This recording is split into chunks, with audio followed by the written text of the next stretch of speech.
The Milky Way, home to billions of stars, rising and setting over billions of worlds, including our own. In this vast expanse, how did our sun, the Earth, and the planets come to be? In recent decades, our understanding of the solar system's evolution has greatly improved, but deep questions remain. To answer those questions, astronomers are preparing to visit someplace very small. Asteroid Bennu.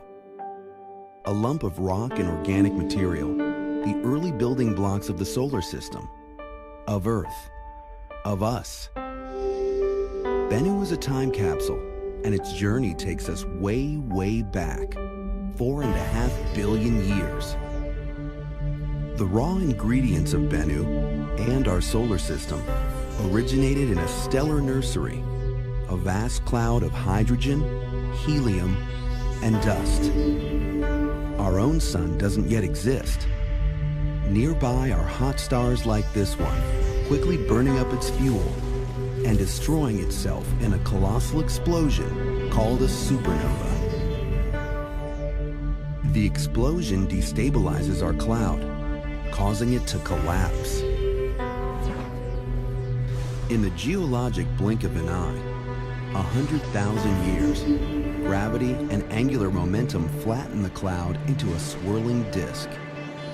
In the center, where molecules crash together tightest, a protostar revs up to incredible pressures and temperatures.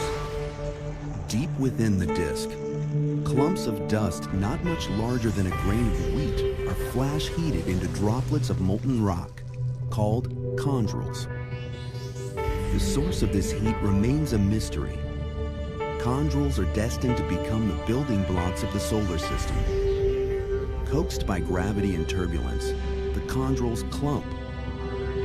They grow into the first asteroids, into mountains, into planets. The asteroids are rubble piles of rock, metal, ice, and organics. This large asteroid is the parent body of Bennu, a protoplanet whose size we can only guess. Closer to the protostar, a planet begins to form. And then, dawn in the solar system. The protostar undergoes fusion and ignites, revealing our sun. But the solar system is far from finished. Jupiter most likely forms near its outer edge, but just 500 million years after the sun ignites, some believe that it slowly moves inward.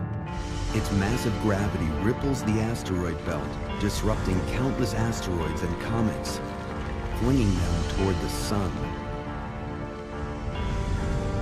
They rain down on the inner planets, hammering and remelting large portions of their crust.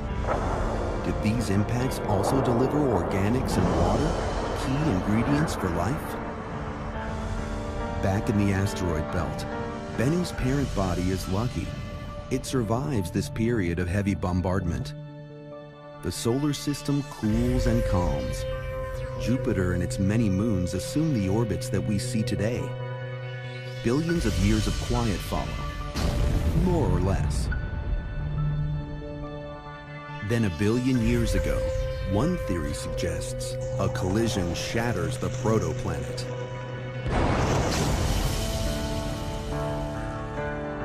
Some of the debris loosely coalesces into a new, smaller body, Bennu. But Bennu will not stay in place. Dull, non-reflective, it slowly migrates toward the sun. Solar heating turns its warm side into a low-intensity thruster. Through millions of years, Bennu's orbit gradually tightens until it interacts with Saturn's gravity, altering its trajectory and hurling it into the inner solar system. Close encounters with Earth and Venus follow.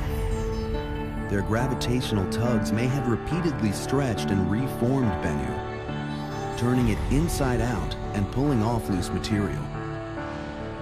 As a result, it has no satellites of its own. Until now.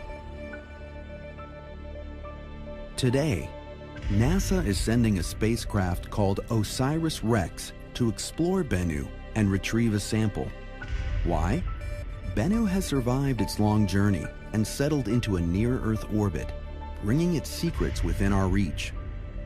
Now it is ready to teach us more about the solar system's history, its formation, its evolution, and our own place among the stars.